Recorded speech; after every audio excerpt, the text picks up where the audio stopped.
Bismillahirrahmanirrahim.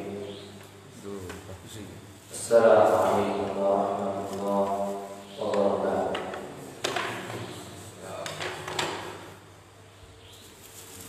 Alhamdulillah, nahmaduhu wa nasta'inuhu wa nastaghfiruh wa na'udzu billahi min shururi anfusina wa min sayyiati a'malina. Man yahdihillahu fala mudilla lahu wa man yudlil fala hadiya lahu. Wa asyhadu an la ilaha illallah wahdahu la syarika lahu wa asyhadu anna Muhammadan abduhu wa rasuluh. Qala Allah ta'ala fi kitabihil karim, ya ayyuhalladzina amanu taqullaha haqqa tuqatih wa la tamutunna illa wa antum muslimun. Ya ayyuhan nasu taqu rabbakum alladzi khalaqakum min nafsin wahidah wa khalaqa minha zawjaha wa batha minhuma rijalan katsiran wa nisaa. Wattaqullaha alladzi tasaaluna bihi wal arham, innallaha kana 'alaykum raqiba. Ya ayyuhalladzina amanu taqullaha wa qulu qawlan sadida yuslih lakum a'malakum wa yaghfir lakum dhunubakum wa may yuti'illaha wa rasulahu faqad faza fawzan 'azima. Amma ba'd, fa inna asdaqal kalami kalamullah wa khairal hadi hadi Muhammadin sallallahu alaihi wasallam wa syarrul umuri muhdatsatuha fa inna kulla muhdatsatin fid din bid'ah wa kulla bid'atin dhalalah wa kulla dhalalatin finnar. Kaum muslimin dan muslimat, a'azzani Allah wa iyyakum. Alhamdulillah, hari ini hari Jumat tanggal 11 Ramadan, bertepatan dengan tanggal 24 April 2021. Alhamdulillah, kita bersyukur kepada Allah Subhanahu wa ta'ala masih diberikan nikmat di atas Islam dan Sunnah, yang mudah-mudahan kita mohon kepada Allah Subhanahu wa ta'ala juga dengannya Allah mewafatkan kita di atas Islam dan juga di atas Sunnah. Karena barang siapa yang meninggal dunia dan dia di atas Islam dan di atas Sunnah, maka tidak ada jaminan baginya kecuali surga Allah Subhanahu wa ta'ala. Kemudian kita melanjutkan kembali pembahasan kita di sifat salat dari Nabi sallallahu alaihi wasallam, yang mudah-mudahan dengan kita mengenali dan mengkaji sifat salat Nabi sallallahu alaihi wasallam ini semakin mengukuhkan kita dan semakin menjadikan kita Nabi sallallahu alaihi wasallam sebagai panutan dan tauladan kita. Dan di antara perkara yang paling besar yang senantiasa Rasulullah sallallahu alaihi wasallam mengingatkannya kepada kita, yaitu agar kita menunaikan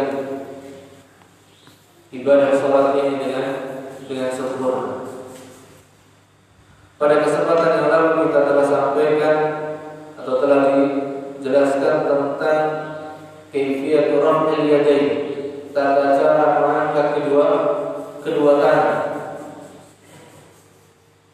Mengangkat kedua tangan, sedikit mengulang. Mengangkat kedua tangan itu memiliki sifatnya, yang dimana sifatnya dengan menegakkan telapak tangan dan jari jemari tegak lurus, menegakkan telapak tangan dan jari jemari tegak lurus, dihadapkan ke arah kiblat dan tidak meregangkannya dan tidak pula merapatkannya, namun biasa. Atau bisa juga dengan sejajar dengan telinga.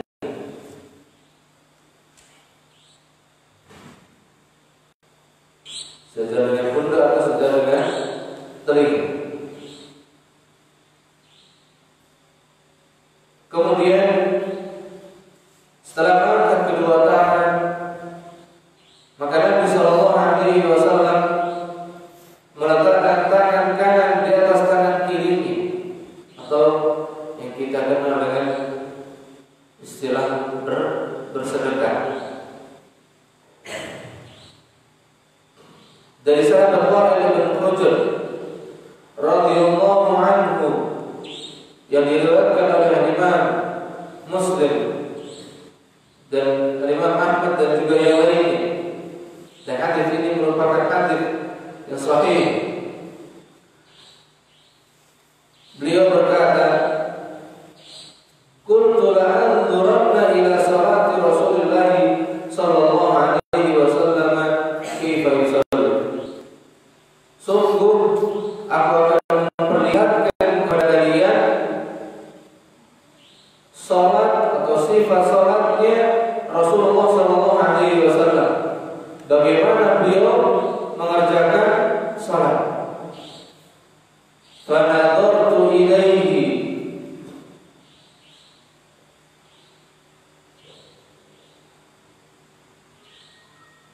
maka aku melihat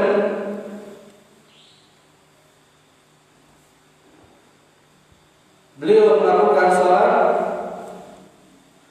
Qama fakabbara, Nabi sallallahu alaihi wasallam berdiri kemudian mengucapkan takbiratul ihram.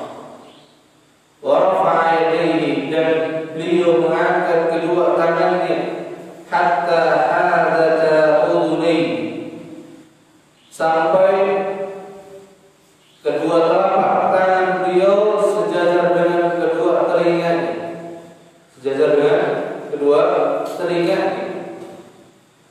Thumma wada'a yadahu al-yumna 'ala dhahri kaffihi al-yusra war-rusghi was-sa'idi. Kemudian Nabi sallallahu alaihi wasallam meletakkan tangan kanannya yang dimaksud adalah telapak tangan kanan 'ala dhahri kaffihi al-yusra, di atas punggung tangan kiri. Ini yang pertama. Jadi sesudah Nabi sallallahu alaihi wasallam bertakbir, dan takbirnya mengangkat kedua tangan tadi sejajar dengan kedua telinganya, beliau meletakkan telapak tangannya di atas punggung tangan kiri. Dan juga kanan beliau sallallahu alaihi wasallam warusgi, di atas pergelangan tangannya, pergelangan tangan di atas pergelangan tangannya. Was-sa'idi, kemudian di atas lengan bawahnya. Ini tiga tempat Nabi sallallahu alaihi wasallam meletakkan telapak tangannya atau ketika bersedekah.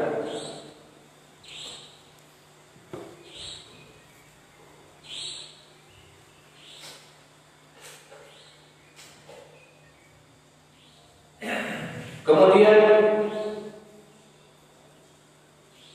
riwayat yang berikutnya Ibnu Abbas radhiyallahu anhu qala, dari sahabat Abdullah bin Abbas radhiyallahu anhu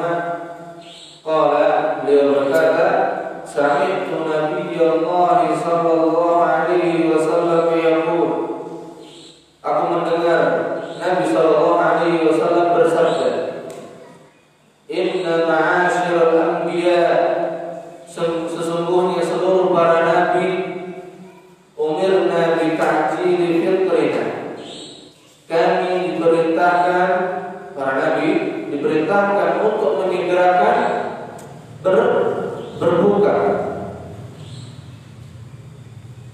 ketika berpuasa. Maka para nabi diperintahkan untuk menyegerakan apa? Berbuka.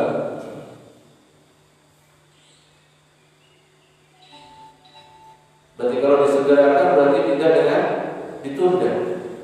Wa ta'khir sahurina, kemudian mengakhirkan sahur. Nah ini yang mungkin dua perkara yang kita sedang didalami, menyegerakan berbuka dan mengakhirkan apa? Sahur. Yang ini mulai ditinggalkan oleh mayoritas kaum muslimin. Ada berbuka mungkin alhamdulillah masih bisa menyegerakan. Adapun untuk sahur ini sebagian kaum muslimin jam 2 sudah bangun makan, jam 3 bangun. Maka yang dimaksud dengan mengakhirkan sahur adalah kita mengerjakan sahur itu mendekati waktu apa? Waktu azan subuh atau mendekati masuknya waktu subuh, yaitu terbitnya fajar. Terbit fajar.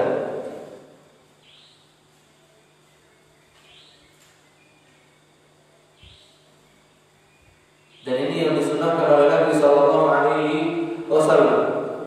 Bahkan Nabi Sallallahu Alaihi Wasallam menjelaskan di antara tanda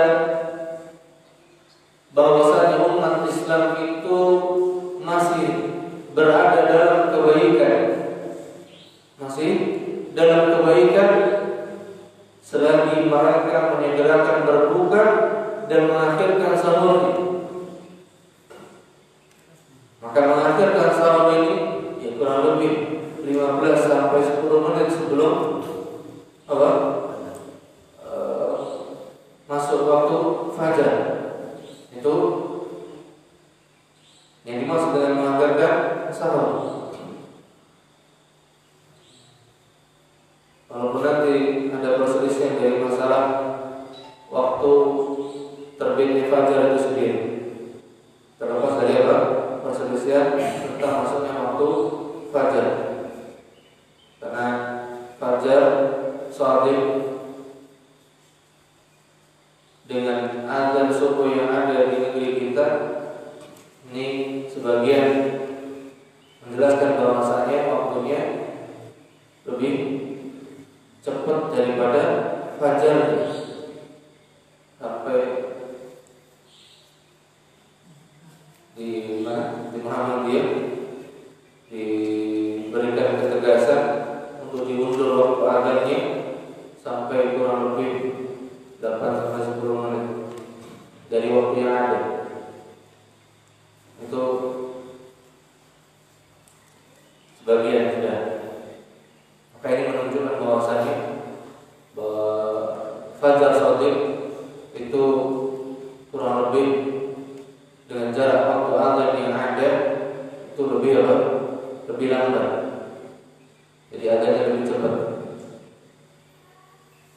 Nah, ini juga mempengaruhi dari sisi waktu sholat itu sendiri dan mempengaruhi dari sisi waktu sahur.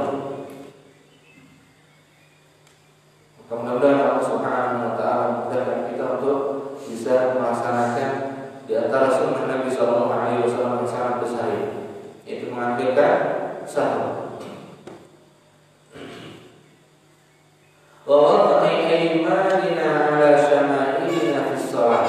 Kemudian perkara yang ketiga yang termasuk perintah Allah Subhanahu wa taala kepada para nabi-Nya, yaitu para nabi diperintahkan untuk meletakkan tangan kanan mereka di atas tangan kirinya ketika salat, yaitu bersedekah.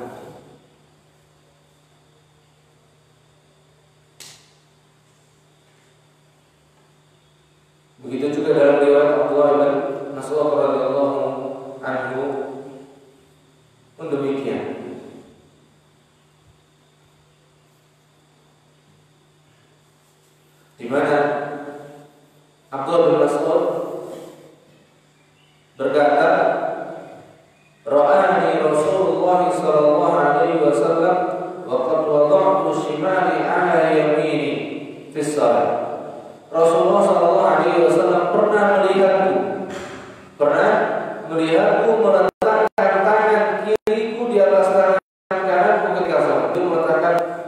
kiri di atas tangan kanan.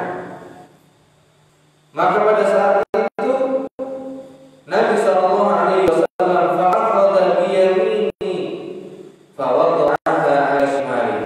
Maka beliau mengambil tangan kananku dan meletakkannya di atas tangan kiri. Beliau mengambil tangan kanan beliau, tangannya masuk tangan kanannya, kemudian diletakkan di atas tangan kiri.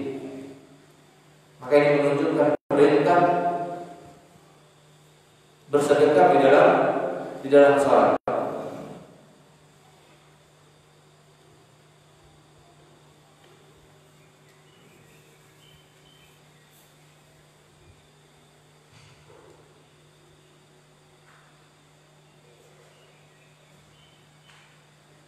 Dan bersedekah ini tadi sebagaimana dijelaskan bahwasanya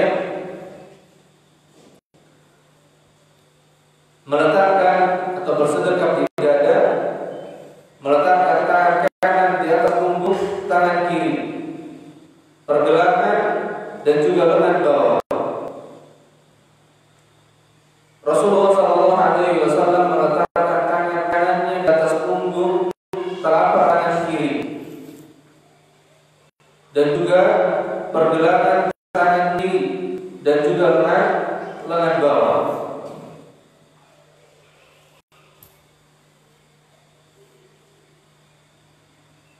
Jadi yang pertama di atas punggung, kemudian di atas lengan, di pergelangan tangan, kemudian di lengan bawah. Di punggung, di lengan, di pergelangan tangan, kemudian di lengan bawah, di lengan bawah.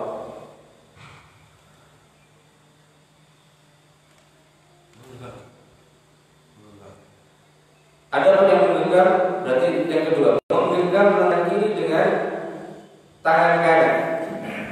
Terkadang beliau sallallahu alaihi wasallam menggenggam lengan kiri dan dengan tangan kanan. Dan yang menggenggam ini pada saat di pergelangan tangan tadi, ini bisa diletakkan kemudian digenggam.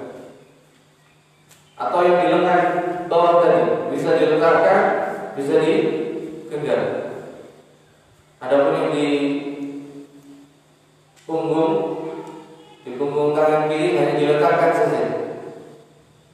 Ini meletakkan tangan kanan di atas tangan kiri.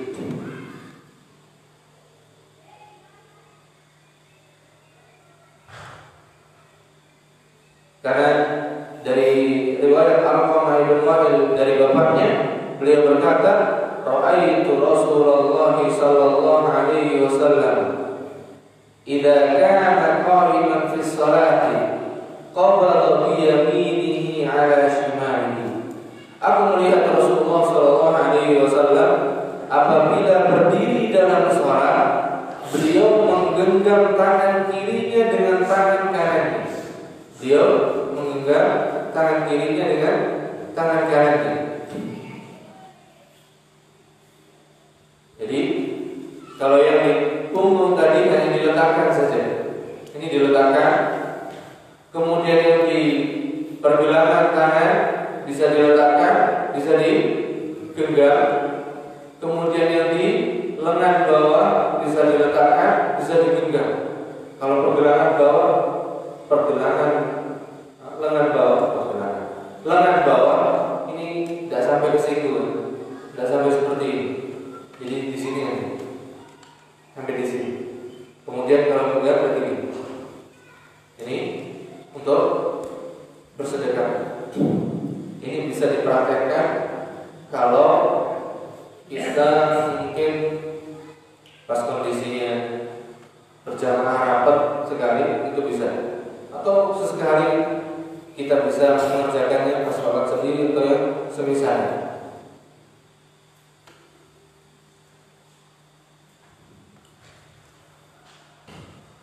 Dan diletakkannya tertulis di mana meletakkannya. Meletakkan tangan kanan di atas tangan kiri tadi meletakkan kedua tangan di dada. Jadi setelah tadi meletakkan tangan kanan di atas tangan kiri tadi, bisa 1, 2, 3, 4, 5. Nah ini baru di dada. Adapun riwayatnya tadi masih diriwayat Wahid bin Hujr, "Shallaitu ma'a Rasulillah sallallahu alaihi wasallam wa wada'a yadahu al-yumna 'ala yadihi al-yusra 'ala sadrihi." Aku melihat Rasulullah sallallahu alaihi wasallam salat dan beliau meletakkan tangan kanannya di atas tangan kirinya 'ala sadrihi. 'Ala di sini maknanya fi, bukan 'ala di atas. Karena dada yang dimaksud dada ulu hati, perbatasan antara dada atas sama perut, ini dada. Nah, kalau tadi itu ala di sini kita artikan ala di atasnya dada, maka ini ketiga sifat bersedekap tadi susah untuk dipraktekkan. Mungkin kalau seperti ini bisa masuk. Ini kalau yang di atas. Tapi kalau yang sudah gini, udah gini susah. Apalagi yang satunya lagi. Gimana? Susah ya. Tapi kalau di dada tadi, nah ini bisa, gini bisa juga bisa semua. Tapi kalau ala tadi kita artikannya apa? Di atas, susah. Gak bisa dipraktekkan semua. Gimana? Iya. Tidak bisa dipraktekkan semua.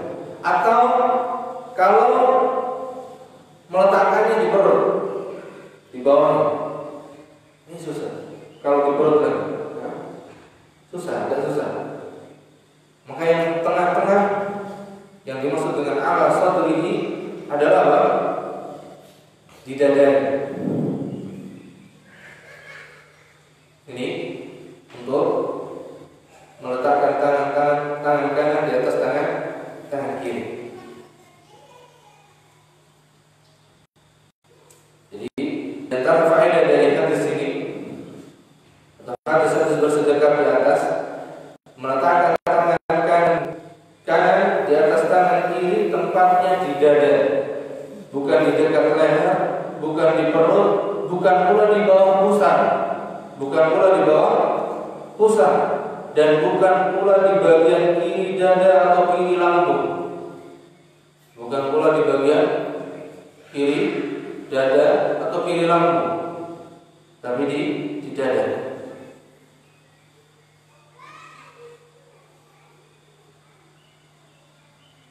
Bahkan atau di faedah yang ketiga disebutkan meletakkan telapak tangan kanan di atas pergelangan tangan kiri, sehingga bagian bawah telapak tangan kanan mengenai punggung telapak tangan kiri. Bisa juga meletakkan di atas tangan di bawah siku, dan bisa juga tangan kanan menggenggam lengan bawah tangan kiri. Adapun menggenggam siku kiri, maka tidak memiliki dasar sama sekali menggenggam siku. Maka ini tidak ada dasar, tidak ada dalil, tidak ada nas. Kemudian semua riwayat yang menyebutkan meletakkan tangan itu bersedekap tadi di bawah pusar, berarti di atasnya kemaluan, di atasnya kemaluan, maka semua riwayatnya merupakan riwayat yang lemah,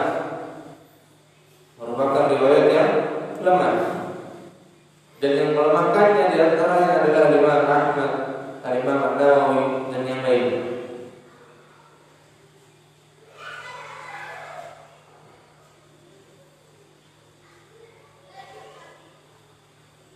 Kemudian di antara faedah juga yang disebutkan di sini, bersedekap hanya ada pada saat berdiri sebelum rukuk. Bersedekap hanya ada pada saat berdiri sebelum rukuk. Ada sesudah rukuk. Berarti sesudah rukuk berarti tidak bangkit dari rukuk. Tidak ada satupun riwayat yang menunjukkan bersedekah. Tidak ada satupun riwayat yang menunjukkan untuk bersedekah. Berarti apa? Balik dengan apa? Menjulurkan kaki. Ini maknanya. Jadi ketika yang tidak bukan balik bersedekah kembali, tapi dijulurkan.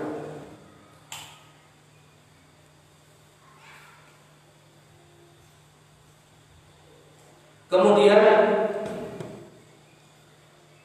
sesudah itu pandangan mata memandang ke tempat sujud.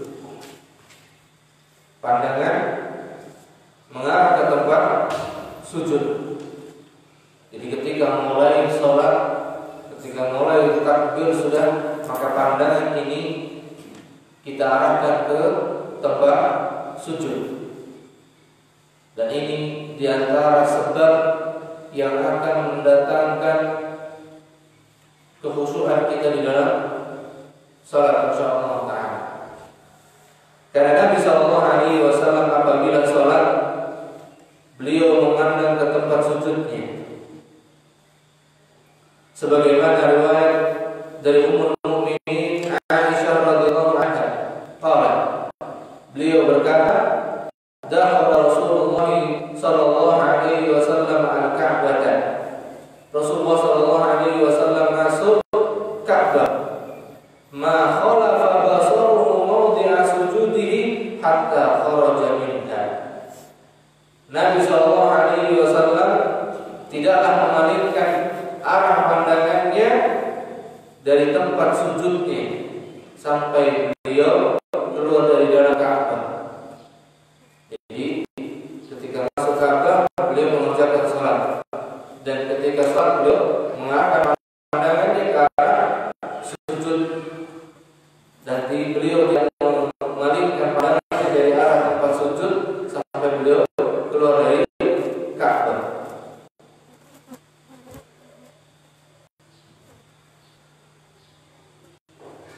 Dan di antara faedah hadis memandang tempat sujud, yang pertama, ketika sholat diperintahkan bagi kita untuk melihat ke tempat sujud, bukan memejamkan mata. Bukan apa? Dengan memejamkan mata. Jadi memejamkan mata ketika sholat itu merupakan salah satu bentuk menyalahi sunnah Nabi sallallahu alaihi wasallam. Oleh sebab itu dimakruhkan yang memejamkan mata ketika sholat, dikarenakan memejamkan mata ketika sholat menyerupai ibadah orang Majusi, di mana mereka memejamkan mata ketika menyembah api, dan juga termasuk perbuatannya orang-orang Yahudi, di mana mereka ketika beribadah juga dengan apa? Memejamkan mata. Maka ketika sholat, pandangan kita bukan dijamkan, tapi kita arahkan pandangannya ke arah sujud. Dan di antara faedah yang kedua, memandang ke tempat sujud lebih mendatangkan kekhusyuan, lebih menjaga pandangan, dan lebih mendatangkan ketundukan di hadapan Allah Azza wa Jalla. Jadi hikmah mengarahkan pandangan ke tempat sujud, yang pertama mendatangkan khusyuk. Kemudian yang kedua menjaga pandangan. Menjaga pandangan, dan kalau atau ketika pandangan ini terjaga, maka akan lebih konsentrasi. Dan kalau sudah konsentrasi, maka muncullah itu kekhusyuan, insyaallah taala. Dan mengarahkan pandangan ke arah sujud ini menjadi sebab ketundukan kita kepada Allah Subhanahu wa taala. Kemudian faedah yang ketiga, tidak boleh melihat ke atas atau ke langit karena akan menghalangi kekhusyuan. Ketika sholat kita tidak boleh mengarahkan pandangan kita ke atas atau ke langit karena akan menghilangkan kekhusyuan. Kemudian faedah yang keempat, dilarang menoleh atau menengok ketika sholat tanpa hajat, tanpa ada hajat, tanpa ada kebutuhan dia tengok atau menoleh, maka tidak boleh. Kemudian faedah yang kelima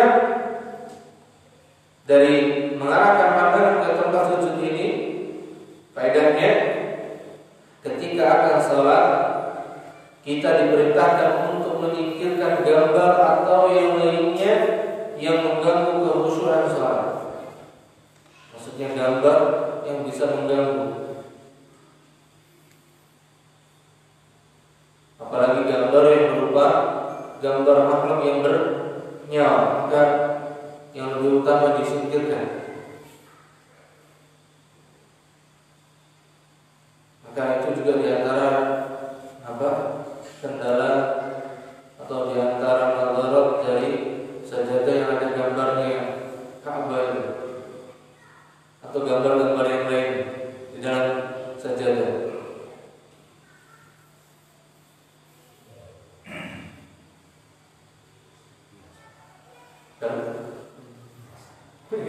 Hanya orang terbiasa.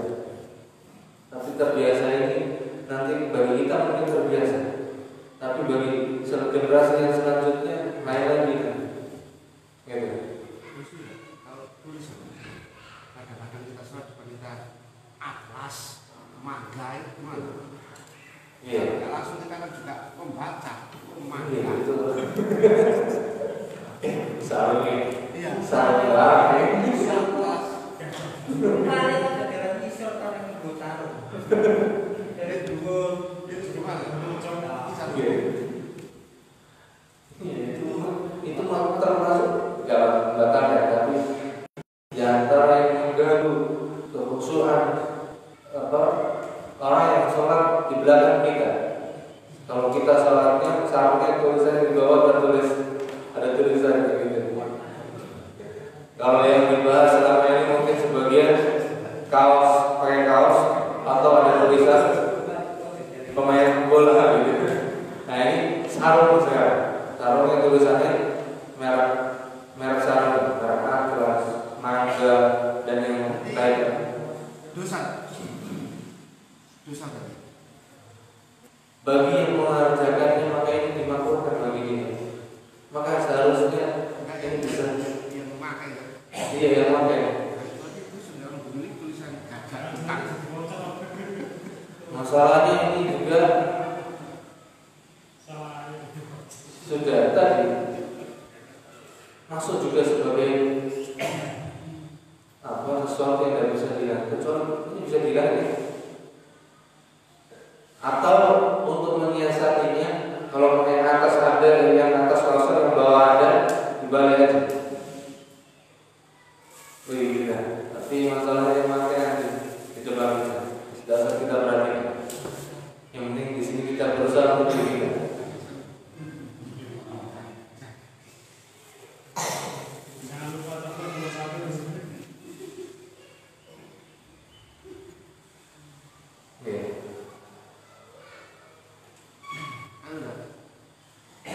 Kita pakai sarung seperti itu tadi. Apakah orang yang memakainya tersebut itu terjatuh dalam dosa karena mengganggu orang lain? Karena dia mengganggu, kalau itu sampai mengganggu maka dia berdosa. Kalau sampai tulisan-tulisan yang seperti tadi itu mengganggu, maka ini dia sudah mengganggu saudara. Dan yang namanya mengganggu sekecil apapun gangguan yang kita berikan kepada saudara kita, apalagi saudara kita sedang sholat, apalagi dalam sholat, maka jelas ini pasti ya ada catatannya tersendiri. Karena gangguan, setiap gangguan maka itu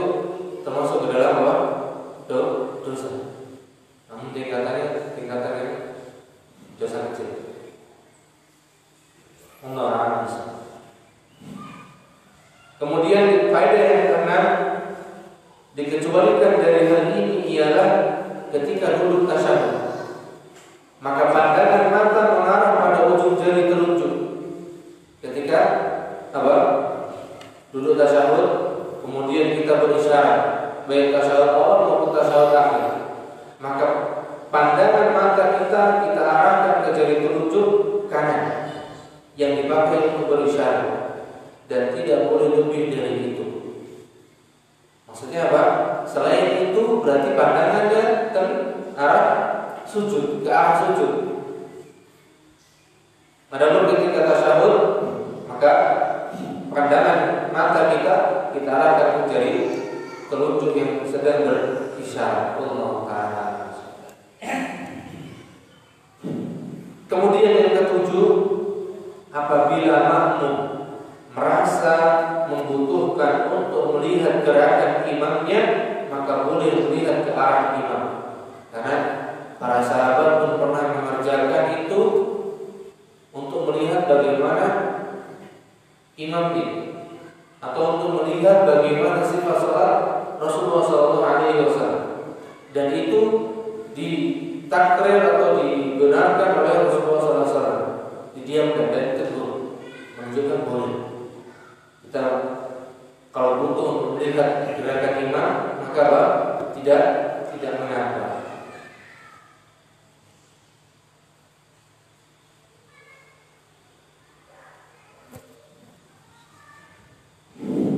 Kemudian yang keenam, sesudah mengarahkan pandangan ke arah sujud, maka dimulai dengan apa? Dengan membaca doa istiftah. Dengan membaca doa istiftah. Dan membaca doa istiftah hukumnya sunnah, sebagaimana pendapat mayoritas para ulama.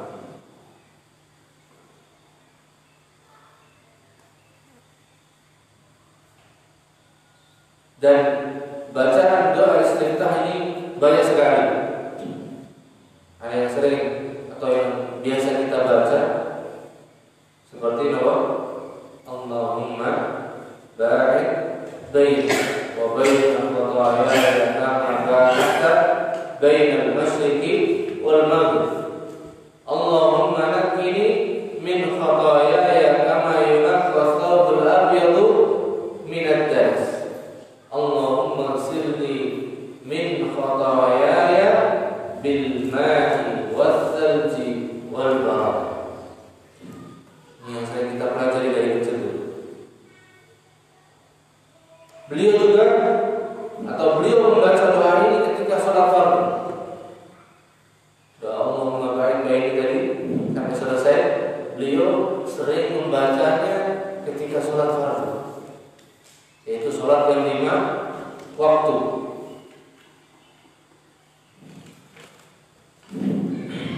Kemudian juga Nabi SAW membaca doa istiftah yang lainnya seperti wajjahtu wajhiya lillazi fatara as-samawati wal ardh hanifan muslima wa ma ana minal musyrikin inna salati wa nusuki wa mahyaya wa mamati lillahi rabbil alamin, seterusnya sampai terakhir. Ada yang panjang, ada yang pendek.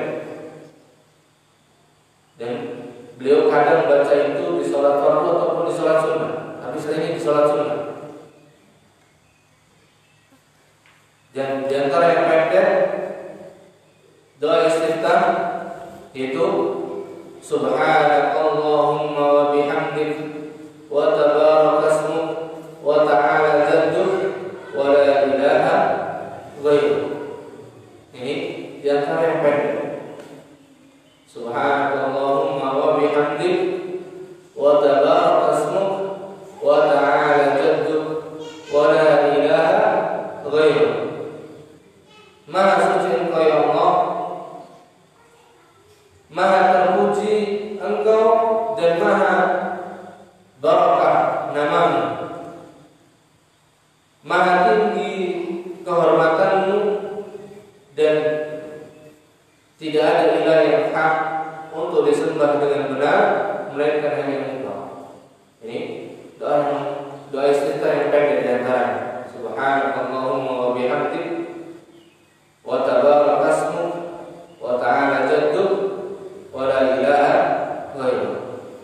Atau yang kedua, doa istiftah yang pendek juga, yaitu yang diriwayatkan oleh Al-Imam Muslim. Allahu Akbar kabira walhamdulillahi katsira wa subhanallahi bukratan wa asila. Ini bisa kita praktekkan atau bisa kita amalkan untuk kalau kita tidak mau baca yang panjang. Allahu Akbar kabira walhamdulillahi katsira wa subhanallahi bukratan wa asila.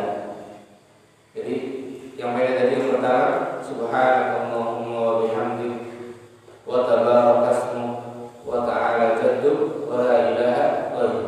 Kemudian yang kedua, yang pendek lagi di antara doa istiftah, yaitu Allahu Akbar kabira walhamdulillahi katsira wa subhanallahi bukratan wa asila. Ini seringkali kita abaikan doa istiftah, jarang dibaca, sering terabaikan. Apalagi kalau imamnya langsung baca Al-Fatihah.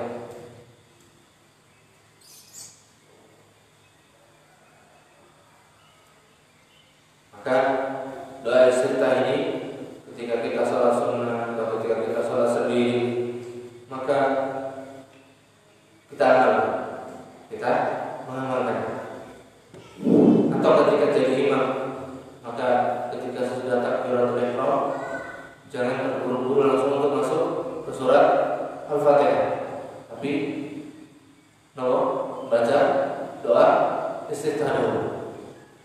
Jadi setelah takbiratul ihram dengan mengangkat kedua tangan dari, kemudian dilanjutkan dengan apa? Doa istiftah. Dimulai langsung dengan membaca doa istiftah.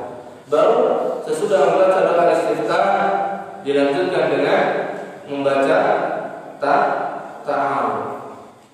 Dengan membaca ta'awudz. A'udzu billahi minasyaitonir rajim min hamzihi wa nafthihi wa nafthihi. Jadi ta'awudz dalam sholat yang dikerjakan oleh Nabi sallallahu alaihi wasallam ada dua.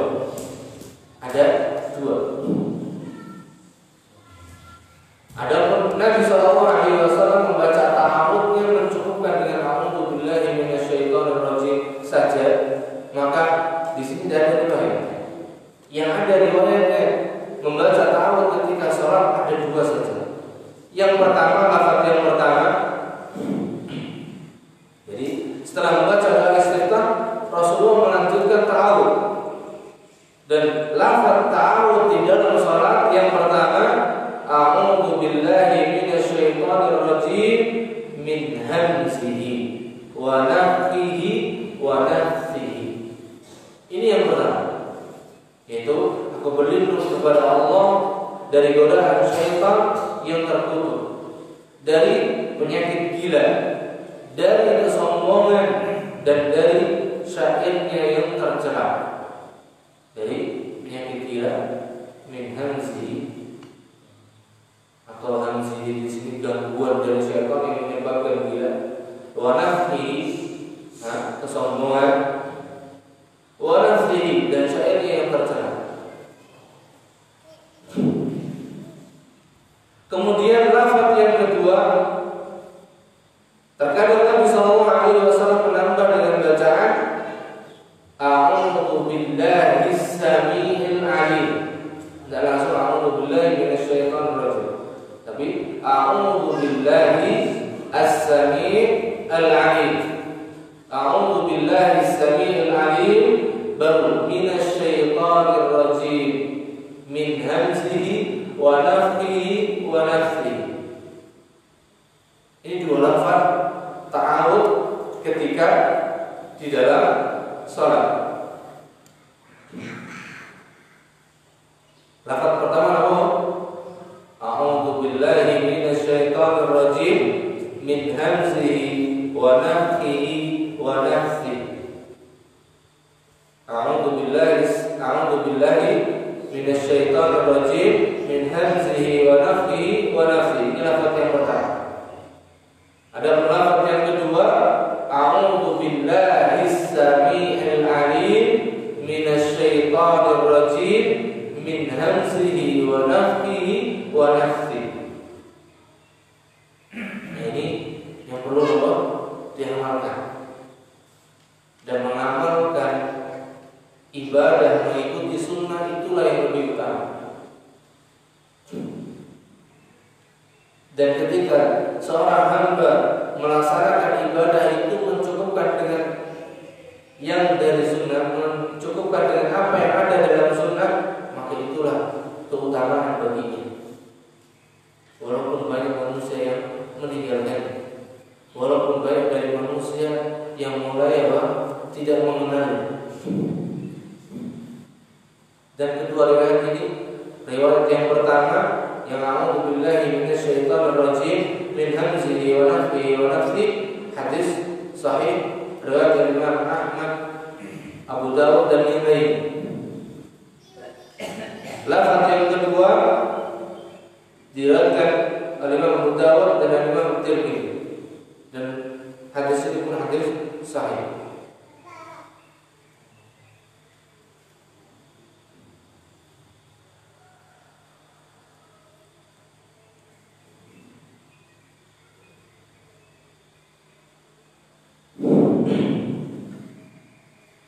Kemudian di antara faedah dari hadis yang menjelaskan tentang ta'awudz ini, maka kita diperintahkan berlindung kepada Allah dari godaan syaitan yang tertutup.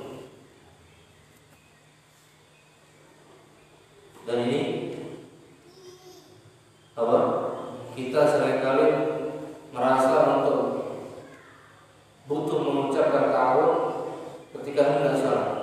Padahal ta'awudz ini ada saat sesudah takbiratul ihram, bukan sebelum takbiratul ihram. Maka yang lebih utama kita kerjakan sesudah takbiratul ihram, mengikuti sunnah Nabi sallallahu alaihi wasallam. Nanti sebelum sholat kita ya. Sesudah istiftah. Jadi habis takbiratul ihram, kemudian doa istiftah, kemudian baru ta'awudz. Urutannya. Untuk yang ini Pak, sebelum takbiratul itu ada bacaan khusus enggak? Nah, berarti di sini menunjukkan bahwasanya sebelum takbiratul ihram tidak ada satupun riwayat menjelaskan kepada kita bacaan-bacaan yang dibaca oleh Nabi sallallahu alaihi wasallam.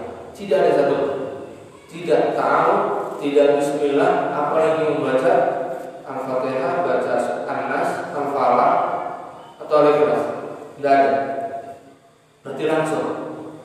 Jadi ketika kita posisi menghadap kiblat, berdiri tegak, sudah siap, langsung mulai takbir. Langsung mulai Allahu Akbar, kemudian mengangkat kedua tangan. Maka tadi ketika kita baca riwayat-riwayat penjelasan sebelum mulai bersedekah tadi, maka Nabi langsung idza qama ila shalat, ketika Nabi sallallahu alaihi wasallam berdiri salat, rafa'a yadayhi, kabbara wa rafa'a yadayhi, beliau bertakbir kemudian mengangkat kedua tangannya langsung, dan tidak disebutkan ada bacaan tertentu. Maka begitu juga kita berarti mencukupkan dengan itu tanpa ditambah. Ini diantara yang perlu kita rubah mindset. Kalau kita sholat, jadi sebelum sholat sudah kita tidak butuh bacaan yang lain. Bacaannya sudah lengkap semuanya. Kapan? Sesudah takbiratul ihram. Kemudian di antara faedah yang ketiga disebutkan di sini, di dalam sholat kita diperintahkan berlindung kepada Allah Azza wa Jalla dari godaan syaitan dengan lafaz yang terdapat dalam kedua hadis di atas tadi. Ta'awudz dengan tadi a'udzubillahi minasyaitonir rajim min hamzihi wa nafthihi wa nafthihi, atau atau a'udzubillahi samii'il 'aliim minasyaitonir rajim min hamzihi wa nafthihi wa nafthihi. Ini kalau nggak dihafalin Pak, nanti pas sholat. 3 ya? 2 saja. Nah ini bawahnya nih. Nah, dan tidak ada riwayat yang menyebutkan hanya dengan menggunakan lafaz a'udzubillahi minasyaitonir rajim seperti yang tadi kita sampaikan. Jadi tidak ada riwayat yang menjelaskan ketika Rasulullah sholat tadi membaca ta'awudnya hanya dengan menggunakan lafaz a'udzubillahi minasyaitonir rajim. Tidak ada min hamzihi wa nafthihi wa nafthihi. Atau tidak ada tambahan as-sami' al-'alim. Baru kemudian dia membaca bismillahirrahmanirrahim.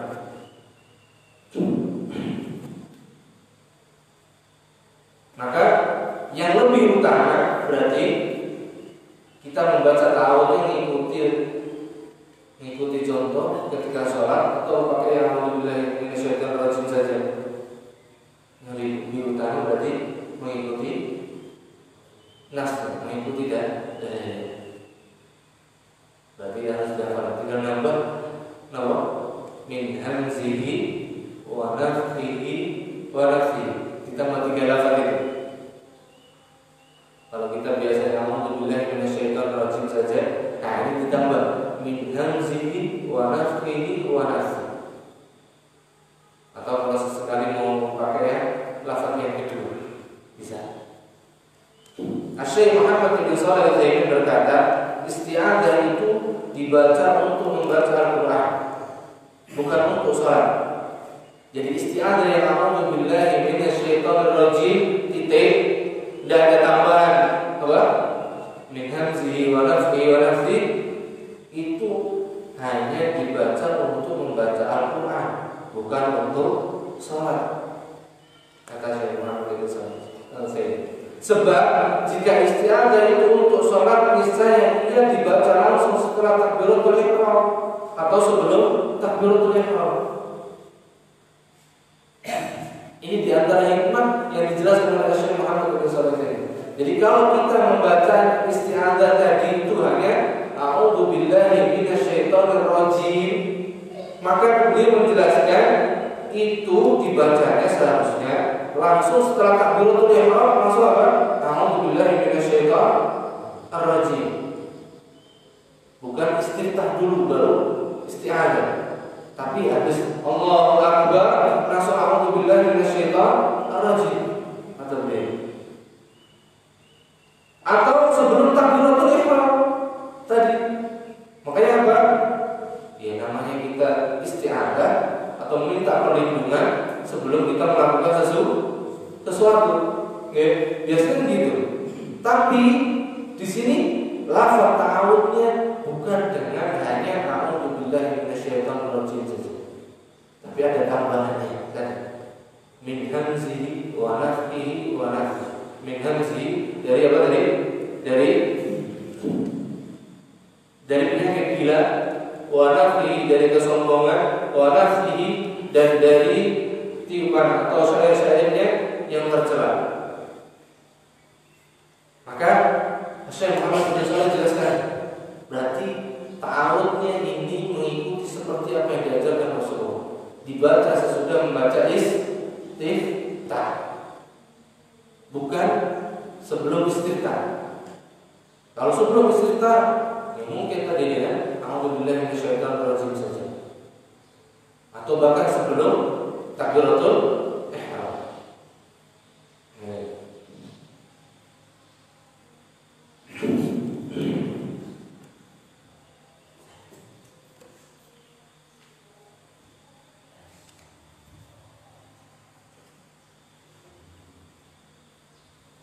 Kemudian dibawakan juga pendapat Syekhul Islam Taimiyah bahwa membaca ta'awudz itu di setiap awal bacaan Al-Qur'an dalam sholat tersebut. Demikian pula pendapat Syekh Al-Albani, ada juga ulama lainnya yang berpendapat hanya di rakaat pertama saja. Hanya ada di rakaat pertama saja.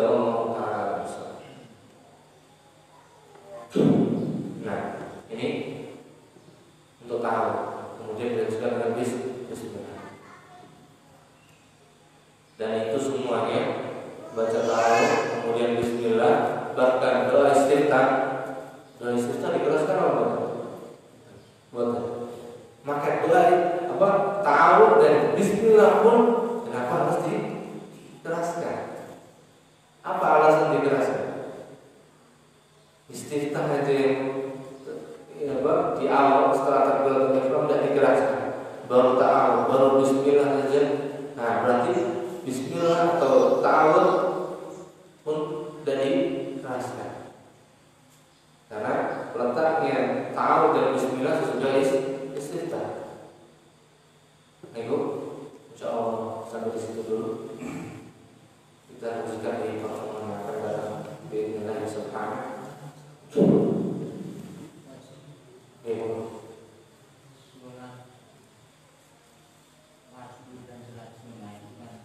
Salat apa?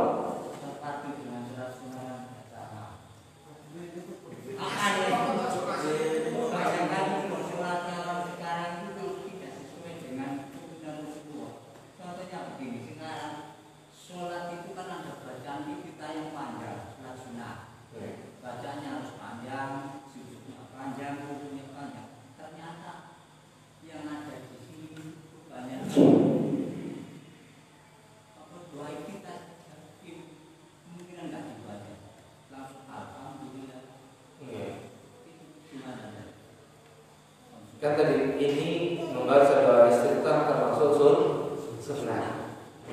Sunnah, dan itu mayoritas para ulama kita berpendapat bahwa saya membaca doa istiftah itu sunnah. Sunnah. Maka ketika dia tidak mengamalkannya, maka tidak mengapa. Namun yang lebih utama, diamalkan.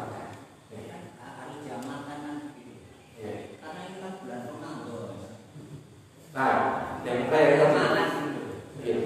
untuk supaya ini bisa kita amalkan, maka ini di antara perkara yang perlu kita tumbuhkan di dalam diri kita supaya kita bisa mengamalkan dan bisa dimudahkan dan juga diberikan taufik oleh Allah untuk mengamalkan sunnah ini, maka harus ditumbuhkan dalam jiwa ini, di dalam diri kita, ketundukan kepada Allah dan Rasul. Kita harus ada ketundukan hati, kepasrahan terhadap apa yang Allah dan Rasulnya syariatkan. Nah, di antara keistimewaan bulan ini kan, hati ini sangat mudah untuk menerima kebaikan. Maka itulah yang menjadikan kita harus mulai kembali mengkaji, mempelajari agama Allah Subhanahu wa taala ini dari perkara yang seperti ini. Misalnya sholat ini, maka ini sholat harus kita mulai kembali kaji dari awal, dari yang paling detail atau yang paling sepele yang diamalkan dan dikerjakan oleh Rasulullah SAW, supaya apa? Kita mulai kembali hidupkan. Karena ini diantara sunnah yang mulai ditinggalkan, betul. Nah, kalau kita memaksa mereka atau kita perintahkan yang di luar itu untuk mengamalkan sunnah-sunnah ini, maka ini berat. Karena tadi jiwa untuk tumbuh mengikuti sunnah tadi masih apa? Masih belum tumbuh, atau belum ada yang menumbuhkan, belum ada yang mengiringi. Sehingga apa? Untuk berjalan mengikuti sunnah, maka ya dibutuhkan tahapan, dibutuhkan proses. Maka mudah-mudahan dengan kita dimudahkan oleh Allah duduk seperti ini, kita dimudahkan pula untuk mengamalkan apa yang Allah dan Rasulnya sunnah, apa yang Allah dan Rasulnya syariatkan. Karena apa? Barang siapa yang dia mencukupkan dengan sunnah, maka Allah berikan kemuliaan. Tapi barang siapa yang dia tidak perlu merasa cukup dengan sunnah, Allah hinakan. Karena apa? Dia akan cari sunnah-sunnah selain sunnah Nabi SAW. Akhirnya apa? Sudah kondisi umat kita yang itu tadi yang kedua, semua mulai jauh dari yang sunnah. Kemudian yang lebih utama, bahkan mulai meninggalkan pula yang wajib. Kalau sholat itu harus dikerjakan, sholatnya bablas tadi, itu muskilah juga. Berawal dari yang sepele tadi. Maka ini diantaranya yang Allah berikan untuk kita semuanya. Maka mudah-mudahan kita mulai dimudahkan oleh Allah untuk menjaga, dimudahkan untuk menjaga. Karena kita diberikan syariat Islam ini supaya kita ketahui, supaya kita jaga, supaya kita amalkan. Dan mudah-mudahan yang sedikit ini dengan kita istiqomah di atasnya memudahkan kita tetap berjalan di atas sunnah yang Allah ridhoi dan Allah cintai. Allah Ta'ala setelah membaca Al-Fatihah terus baca surat, apa sebaiknya kita baca bismillah dulu atau gimana? Mengawali surat. Ini tadi yang disebutkan oleh Syaikhul Islam Ibnu Taimiyah berpendapat bahwa membaca ta'awudz tadi itu di setiap awal bacaan Al-Quran, dan demikian pula pendapat Syekh Al-Imam Al-Albani. Tapi ini di luar sholat, di luar sholat. Adapun ketika dalam sholat maka langsung mulai setelah baca Al-Fatihah, kemudian dilanjutkan dengan baca sholat, dilanjutkan dengan membaca sholat langsung. Bagaimana dengan makmum yang tertinggal? Tertinggal. Yang terburu-buru nyusul imam dulu. Adapun makmum maka dia ketika dia masuk ke dalam masjid kemudian mendapat imam dalam kondisi apapun, maka makmum langsung mengikuti gerakan imam.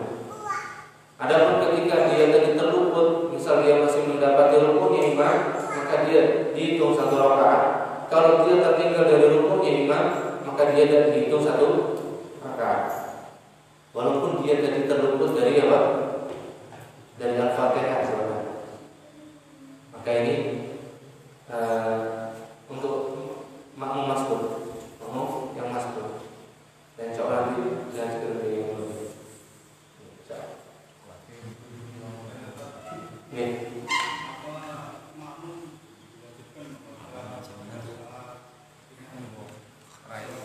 Nah, ini berlaku firman Allah Subhanahu wa taala, "Fa idza quri'al Qur'an fastami'u lahu wa ansitu." Apabila Al-Qur'an dibacakan, maksudnya di sini ketika imam membacakan Al-Fatihah dan membaca surah, maka Allah perintahkan di situ fastami'u lahu, dengarkan bacaan imam tersebut, wa ansitu, diam, enggak usah baca.